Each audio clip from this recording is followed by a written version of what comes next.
இன்றைய நாட்களில் இளம் வாலிப பிள்ளைகள் தங்கள் வாழ்க்கையை பாவத்தின் வழியிலே சென்று சீரழிந்து வருவதை நாம் ஒவ்வொருத்தரும் நமது தினசரி வாழ்க்கையிலும் செய்தித்தாள்களிலும் தொலைக்காட்சிகளிலும் பார்த்து கொண்டிருக்கிறோம்.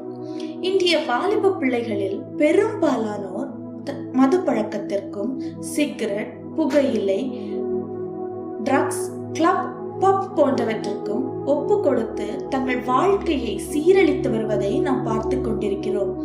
இதன் காரணம் தான் என்ன?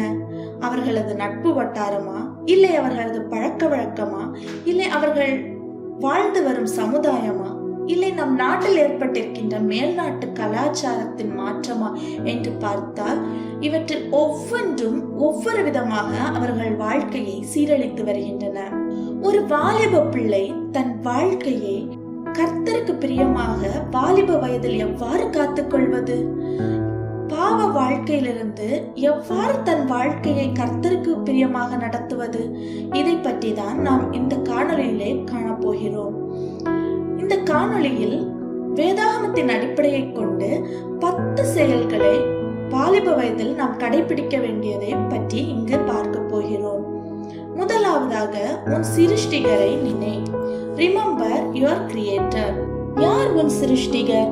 சங்கீதம் 100வது அதிகாரம் 3வது வசனத்திலே தாவீது ராஜா கூறுகிறார், கர்த்தரே தேவன் என்று அறியுங்கள், நாம் அல்ல, அவரே நம்மை உண்டாக்கினார்.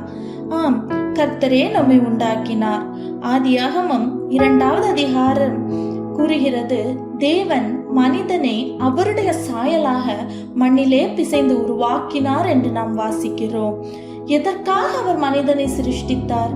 எதற்காக அவர் மனிதனை படைத்தார்?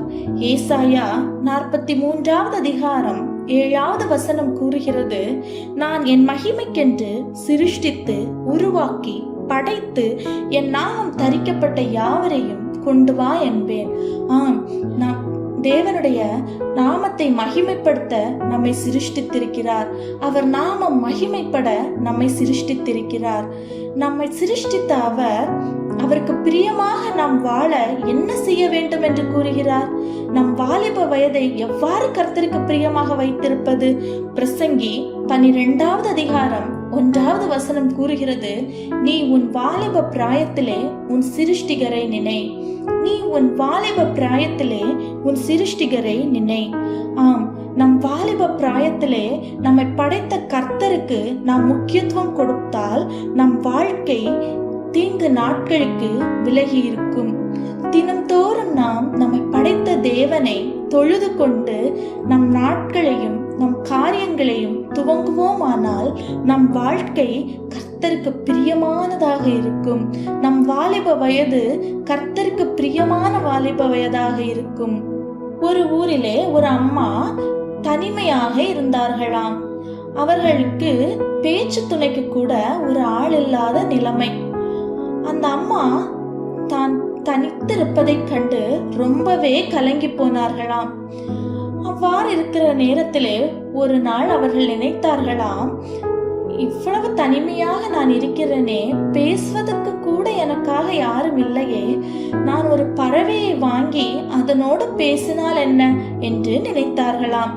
அதற்காக அவர்கள் ஒரு கடையிலே சென்று அழகான ஒரு பச்சை கிளியை வாங்கி வந்தார்களாம். வீட்டிற்கு அதை கொண்டு வந்து கூண்டிலே வைத்து அன்று முழுவதும் அதனோடு பேசி பார்த்தார்களாம். ஆனால் அந்த பச்சை கிளியோ அவர்களோடு பேசவில்லை.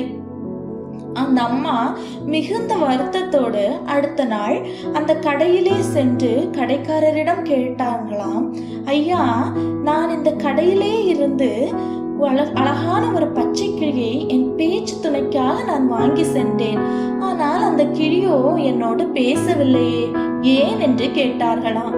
அப்பொழுது அந்த கடைக்காரர் கேட்டாராம், அம்மா, நீங்கள் இந்த பச்சை கிளியின் கூண்டிலே கிளியை பார்ப்பதற்காக கண்ணாடி வைத்திருக்கிறீர்களா என்று கேட்டாராம். அப்பொழுது அந்த அம்மா சொன்னார்களாம், இல்லை என்று. அப்பொழுது அந்த கடைக்காரர் சொன்னாராம், கிளிகளுக்கு கண்ணாடி பார்ப்பது ரொம்பவே பிடிக்கும். நான் ஒரு கண்ணாடி தருகிறேன், இதை வாங்கி சென்று கூட்டிலே வைங்கள், கிளி பேசிவிடும் என்று கூறினாராம். அந்த அம்மாவும் அவர் சொன்னபடி அந்த கண்ணாடியை வாங்கி கிளியின் கூண்டிலே கொண்டு வைத்தார்கள். அடுத்த நாள் காலையிலே அந்த அம்மா கடைக்காரரிடம் வந்து விட்டார்கள். அம்மா கடைக்காரரிடம் கேட்டாராம், ஐயா, நீங்கள் கூறினபடி நான் கண்ணாடியை வைத்து விட்டேன். நேற்று முழுவதும் நான் பேசி பார்த்தேன், ஆனால் என்னோட கிளி பேசவில்லை என்று கூறினார்களாம். அப்பொழுது அந்த கடைக்காரர் சொன்னாராம், அம்மா, நீங்கள் அந்த கிளி விளையாடுவதற்காக ஏணி வைத்திருக்கிறீர்களா கூண்டினுள்ளே என்று கேட்டாராம். அப்பொழுது அந்த அம்மா சொன்னார்களாம், இல்லை, கிளி விளையாடுவதற்காக நான் ஏணி ஒன்றும் வைக்கவில்லை என்று கூறினார்களாம். அப்பொழுது அந்த கடைக்காரர் சொன்னாராம், கிளிகளுக்கு விளையாடுவது ரொம்ப பிடிக்கும், இந்த ஏணியை கொண்டு செல்லுங்கள், கிளி பேசிவிடும் என்று கூறினாராம். அந்த அம்மாவும் அந்த ஏணியை வாங்கி கிளியின் கூட்டிலே கொண்டு வைத்தார்களாம். வைத்துவிட்டு அன்று முழுவதும் கிளியோடு பேசி பார்த்தார்களாம். கிளி பேசவில்லை. அந்த அம்மா மிகவும் விரக்தியோடு அந்த கடைக்காரரை அடுத்த நாள் சென்று சந்தித்தாராம். கடைக்காரரிடம் சொன்னார்களாம், நீ சொன்ன மாதிரி நான் ஒரு கண்ணாடியும் வாங்கி வைத்தேன், ஒரு ஏணியும் வாங்கி வைத்து விட்டேன், ஆனால் கிளி ஏன் என்னிடம் பேசவில்லை என்று கேட்டாராம். அப்பொழுது அந்த கடைக்காரர் கூறினாராம், அம்மா, கிளிகளுக்கு ஊஞ்சலில் ஆடிக்கொண்டே பேசுவது ரொம்பவே பிடிக்கும், அதனால் நீங்கள் இந்த ஊஞ்சலை வாங்கி செல்லுங்கள், கண்டிப்பாக இன்று நீங்கள் பேசுவதை காண்பீர்கள் என்று கூறினாராம்.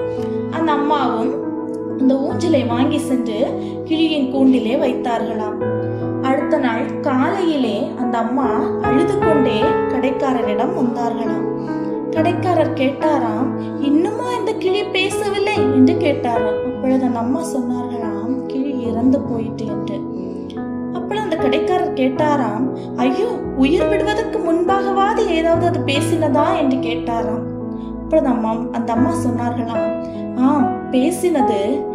இவ்வளவு சாதனங்கள் எனக்காக நீங்கள் வாங்கி வந்தீர்களே, அந்த கடையிலே நான் உண்பதற்காக ஒன்றுமே விற்கவில்லையா என்று அந்த கிளி கேட்டது என்று சொன்னார்களாம். ஆம் தம்பி, தங்கைகளே, நாம் சில நேரங்களில் முக்கியமானதை மறந்துவிட்டு நமக்கு முக்கியமற்றவைகளிலே முக்கியத்துவத்தை செலுத்தி கொண்டிருக்கிறோம். அந்த கிளிக்கு முக்கியமானது, உயிர் வாழ தேவையானத உணவை மறந்து விட்டார்கள்.